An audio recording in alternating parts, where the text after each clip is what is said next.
Observers of Australian foreign policy over the years will know that the intensity of Canberra's concerns for the human rights violations around the world is usually inversely proportional to their geographic proximity. Our foreign policy elite fretted over the repression behind the Iron Curtain in the Cold War, racial discrimination during the apartheid era in South Africa, and today the threat posed to the people of Afghanistan by the Taliban. When it comes to our own region, however, the agony of selfless concern for others is normally replaced by a remarkably self-interested indifference to human suffering, including the agonies we have played no small role in perpetuating. The issue of the day, of course, is the bipartisan political attack on asylum seekers, a debate which lacks all perspective and context. In fact, it scarcely qualifies as a debate if that is defined as an exchange of ideas. The appropriate context for our concern about the number of boat people seeking asylum in Australia, which you won't hear about during the election campaign, is one of the most serious consequences of the crimes we committed in Iraq. Apart from the number of internally displaced people we uprooted, possibly the largest per capita figure in recorded history, since March 2003, millions of Iraqis have fled the country and have been very generously accepted by Jordan and Syria. Literally millions, including almost the entire professional class of the country. And how much assistance have we offered Jordan and Syria to cope with a refugee influx on this scale? Well, the US and Australia have given virtually nothing in the way of financial assistance. In fact, the very question of our joint responsibility for these people isn't even raised. It's a non-issue. There's no prizes for guessing why. And yet we have a moral panic each time a boatload of asylum seekers arrives in Australia. Now, nothing the people smugglers have achieved in recent years is even remotely comparable with what we and our allies have done in the Middle East, to say nothing of our ongoing responsibility for Afghan refugees. In other words, our indifference to the fate of people we helped drive out of their country, which we have also helped to destroy and occupy, is inversely proportional to the hysteria generated about a handful of miserable, desperate people arriving on our northern shores. What must the Jordanians and Syrians, who reap some of the most demanding consequences of our invasion and occupation of Iraq, on a scale unimaginable here, make of an election campaign where the major political parties have tried to turn a handful of asylum seekers into a major issue for voters? Perhaps Mr Abbott's political hero, who together with President Bush and Prime Minister Blair was responsible for the exodus to Jordan and Syria, has an answer. Well, let's briefly remind ourselves about Australia's role in East Timor's immiseration under 24 years of brutal occupation. I don't want to rake over an ugly and distressing history, which is now well known, but confine my comments to some of the language used by officials to delay and, in their eyes, hopefully prevent East Timor's march to freedom. I want to do this because it is the same attitude and phrasing which is being deployed against people arguing for West Papua's freedom today. After the spectacular moral and political failures in the last quarter of last century, the Australian government ministers and diplomats, including the infamous Jakarta lobby, seem determined to stand on the wrong side of the region's history again. Let us recall their modus operandi. Australians who campaigned for independence and against human rights abuses in East Timor were defamed as racist and anti-Indonesian for supporting a lost cause which raises false hopes, prolongs conflict and costs lives. They're the words of Richard Walcott. Civilian massacres which reached genocidal proportions were only, quote, aberrant acts, and Indonesia's takeover of East Timor was irreversible, and it was quixotic to think otherwise. They're the words of Gareth Evans. The policy was clear: we're not going to hock the entire Indonesian relationship on Timor, the words of Paul Keating. Well, let's march forward now to a US-Indonesia Society lunch in Washington, held in March 2006. 3 months after the 43 West Papuans arrived in northern Australia by boat. The lunch was addressed by former ASIO head and at the time Australia's ambassador to the United States, Dennis Richardson. Now, Richardson, who's one of Canberra's great bureaucratic survivors, is now the Secretary of the Department of Foreign Affairs and Trade. Now, Richardson began his speech by outing himself as an unapologetic member of the Jakarta lobby, an honest and truthful admission, particularly given that most other members of the lobby deny its very existence. But in a disingenuous characterisation, Richardson claimed that the critics of the lobby had attacked government officials, academics and some in business who allegedly conspire together to pervert Australia's true national interests for those of Indonesia. Because those who have served in both Jakarta and Canberra on Indonesia issues are considered part of the conspiracy, Richardson said he is happy to be counted amongst them. Well, of course, the actual charge against the Jakarta lobby is that it protected and defended a corrupt and brutal Javanese elite, which had little concern for the interests of ordinary Indonesians. The lobby argued for good relations with the regime in Jakarta, especially its vicious and unaccountable military, regardless of the appalling crimes it was committing in Aceh, East Timor or West Papua. For Richardson, however, this is not terrorism but something else, presumably nation building. After claiming in his speech that Indonesia, quote, is working hard to address issues in Papua, without supporting such an assertion with any evidence, Richardson made some even more extraordinary remarks in response to questions from the floor. First, he argued that Papua is part of the sovereign territory of Indonesia and always has been, end of quote. A claim that would have made his audience, including Indonesia's ambassador to Washington, blush with embarrassment, to say nothing of any Dutch observers or Australian World War II servicemen who might recall a different history.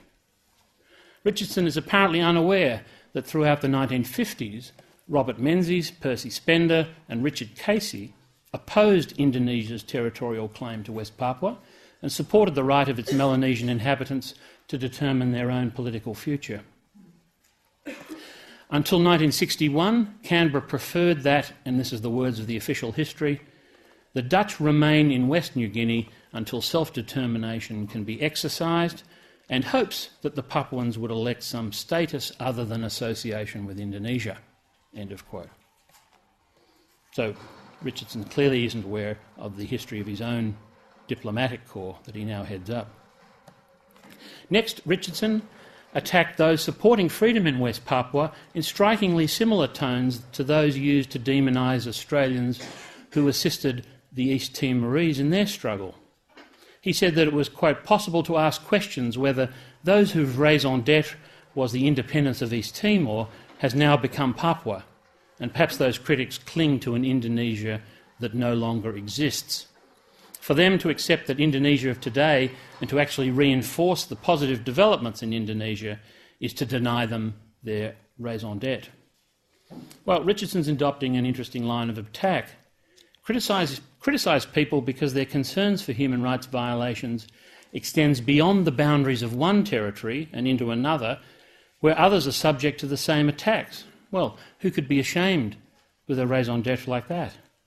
But then he argues that because Indonesia is now a procedural democracy, no further claims of widespread abuses are valid.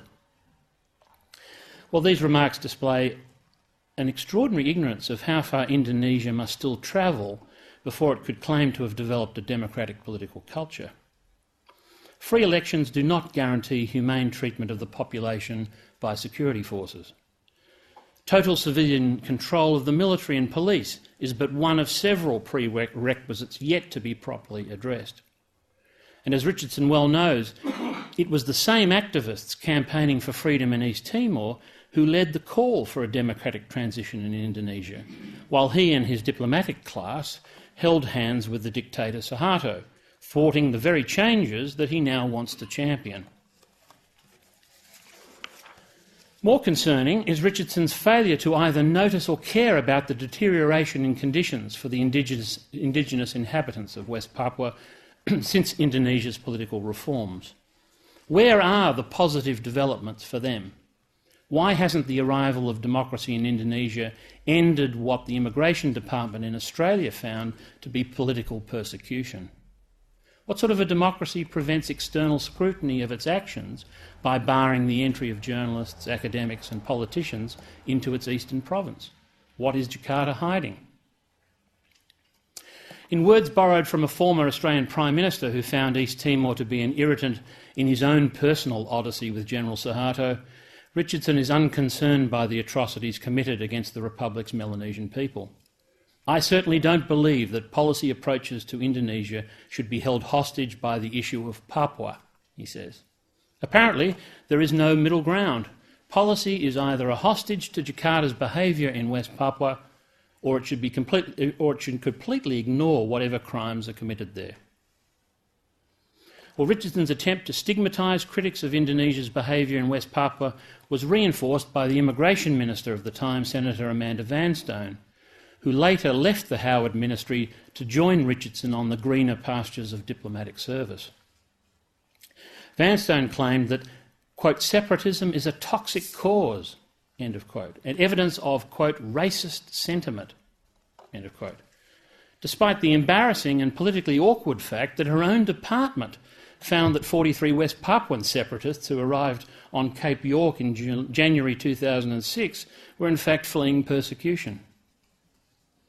Richardson is just one of a long list of Australian officials who are more committed to West Papua's retention within the Republic of Indonesia than those unfortunate enough to live in the territory seem to be.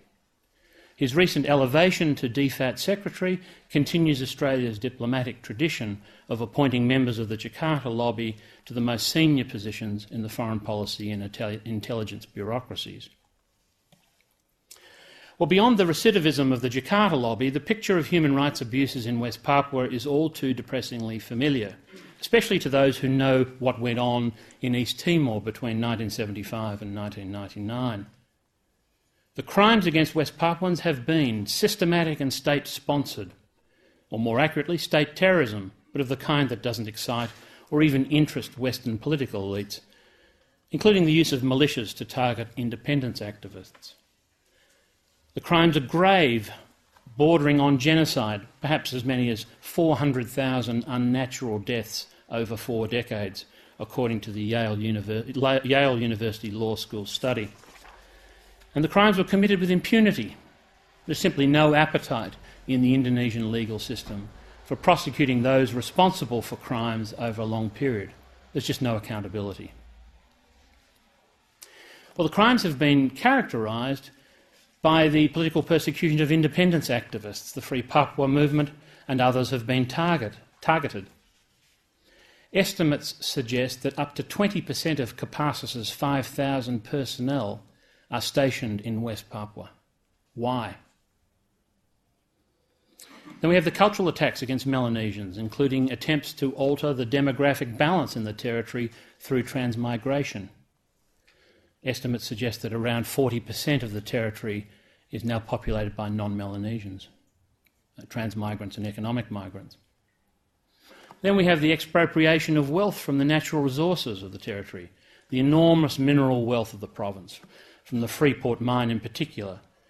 This mine should make the West Papuans the wealthiest people on the planet, not some of the poorest. And of course the environmental destruction, the pollution of river systems by tailings dams, illegal logging, etc. Now what's important is that these crimes have been extensively documented by studies, including the one by Yale University Law School, the Centre for Peace and Conflict Studies at the University of Sydney, TARPOL, Human Rights Watch, Amnesty International, and in 2007 the UN Secretary-General's Special Representative on the situation of human rights defenders in West Papua. In fact, the evidence of human rights violations in West Papua has probably been more comprehensively documented than they were in East Timor during its period of Indonesian occupation. Then again, the crimes have been going on much longer. This is despite the enormous risks that are taken by those who gather the data and the indifference and hostility to their claims by governments and the mainstream media, including those in Australia.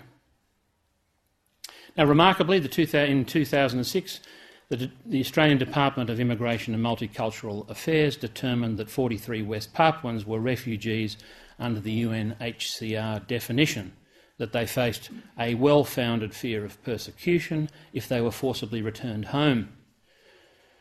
Incredibly, this elicited no changes in Australia's foreign policy towards Indonesia, other than an agreement between the governments to make subsequent flights to freedom more difficult and risky.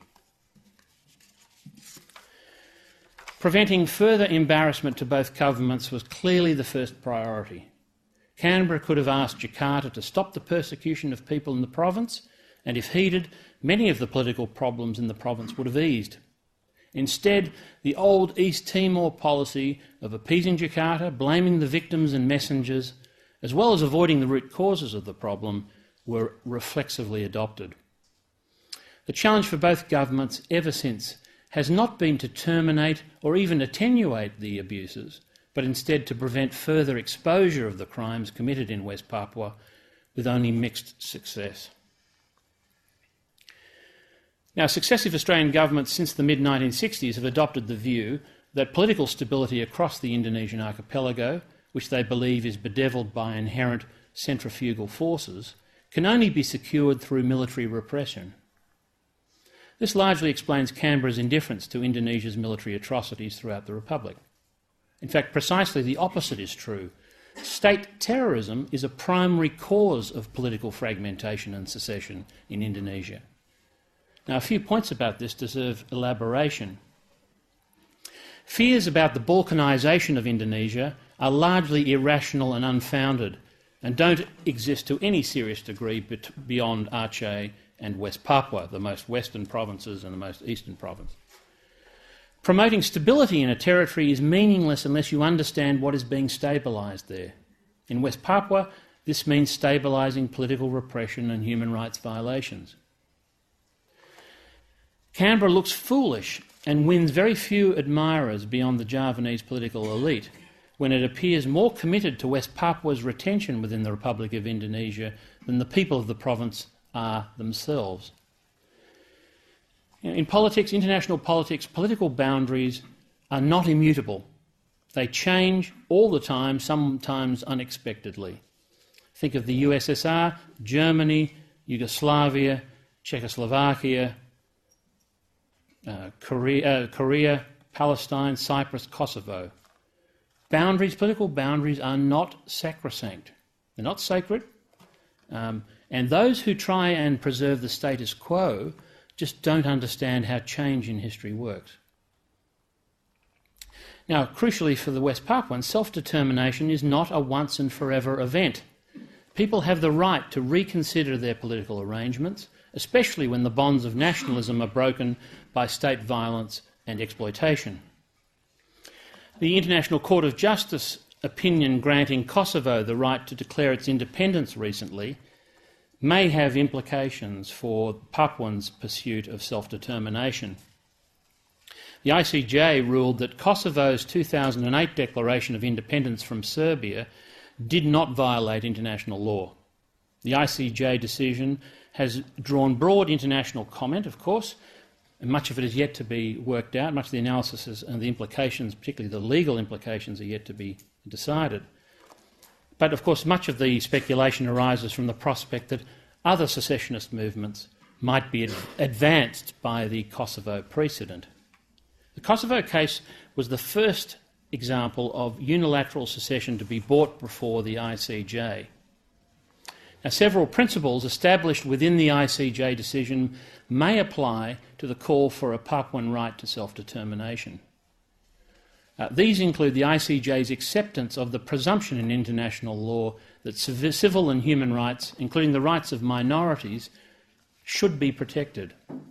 Interestingly, the Dutch government made a submission to the ICJ in the Kosovo case, which would appear relevant to the West Papuan example. And the quote from the Dutch submission is that the people of Kosovo had the right to self-determination and secession from Serbia because the Belgrade authorities systematically violated civil and human rights of Albanians for years. International law thus allows the proclamation of Kosovo's independence. Well, as I said, the violation of Papuan civil and human rights has been comprehensively documented by several independent bodies. And we will know, I guess, within the next few months just what implications this ICJ ruling actually has. But before we consider the possible consequences of altering state boundaries, we need to ask first, what are the human costs of maintaining the status quo? Does Australia believe that what is going on in West Papua is tolerable and sustainable? And there's one question which Canberra and Jakarta always refuse to ask, and it's the most important, and that is, what do the people of West Papua want? This is the one question that is never posed. Well, what are our responsibilities as outsiders? Well, first, outsiders should not reflexively support independence for West Papua or integration with Papua New Guinea or Indonesia or any other specific option. Instead, they should support the right of the people of West Papua to decide their own political arrangements, their right to self-determination. The freedom they are entitled to, which can be supported by those outside the territory, is the freedom to choose their own political future. This is the political principle at stake in West Papua, the right to fashion their own preferred form of political community, because it has been denied to them by a range of outside groups. And there's some interesting issues here. Indonesia's territorial claim as the inheritor state of the Dutch East Indies is based on the paradox of sanctifying the borders of a colonial system that Indonesia's nationalist founders themselves despised and violently resisted. The United Nations was complicit in holding and validating a sham plebiscite, the Act of Free Choice in 1969, which has no moral or legal legitimacy. The people of West Papua have never freely consented to the sovereign authority of Indonesia via a Dutch transfer. The diplomatic preferences and conveniences of others, including the Australian government, which reinforce and legitimise Indonesia's territorial claim, as it did in East Timor, thus denying the West Papuans the opportunity to make their choices, are of little significance. Secondly, if the West Papuans are to enjoy the rights others take for granted, their struggle needs to be internationalised. This will not be easy. The East Timorese eventually received the patronage of their former colonial overlords, the Portuguese. The West Papuans cannot expect similar levels of support from the Dutch in the foreseeable future. The sponsorship offered by Vanuatu is a start, but it won't be sufficient. The opposition by Papua New Guinea virtually cancels it out, and even the Vanuatuans couldn't get the issue on the agenda of the Pacific Islands Forum recently. Thirdly, a starting point for terminating so many injustices in West Papua is for the United Nations to acknowledge the error of its ways in 1969 and revisit the issue so that an authentic expression of political intention can be made. This is a responsibility New York should not be able to avoid. But which state will sponsor such a move before the Security Council? Another Scandinavian state? Fourthly, the demilitarisation of the province, an end to endemic corruption, terrorism, exploitation and cultural repression in the territory, together with investigations into crimes against humanity committed in West Papua, must all take place simultaneously, regardless of what transpires in the short term on the political front. Accountability for these crimes is a prerequisite to any political solution. These are matters of justice and can't be bought off by offers of special autonomy. To conclude and restate, it is not for outsiders in Jakarta, Canberra or Washington to decide what is best for the people of West Papua. Our responsibility is to see that the West Papuans get the opportunity to have their own choice, whether it is for retention within Indonesia, reunification with PNG or independence. We must also ensure that they are not persecuted for seeking to exercise this right. a right that we take for granted ourselves. Successive Australian governments may be opposed, but over 75% of Australians support the right of West Papuans to self-determination, even if this means separation from Indonesia. Secession is usually a product of political or military repression. It is never a political whim. The costs are always too high. The fact that many West Papuans want to leave the province, both politically and physically, should remind the Dutch, the US, the Australians, the UN and the Indonesians that until an historical wrong is corrected, the issue will continue to fester. Special autonomy granted by Jakarta in 2001 has utterly failed to improve the situation in the territory for 60% of its 4.5 million citizens, the Melanesians, though economic and transmigrants have fared much better. For West Papuans Indigenous, poverty, poor education and declining public health are the lowest of all Indonesia's provinces. Journalists, politicians and human rights monitors are still barred from West Papua. So what is there that is going on that has to be hidden? Suggestions that a peace process based on the successful Aceh 2005 model were rejected out of hand by Jakarta. 40 years ago, Robert Comer, who was Deputy Special Assistant to President Kennedy, described West Papua as, quote, a few thousand square miles of cannibal land, whose only known major resource was shrunken human heads. Disingenuous or not, he couldn't have been wider of the mark. If the people of West Papua had control over their own political and economic lives, they would be the happiest and wealthiest people in the world. Tragically, they are some of the saddest and poorest. Thank you.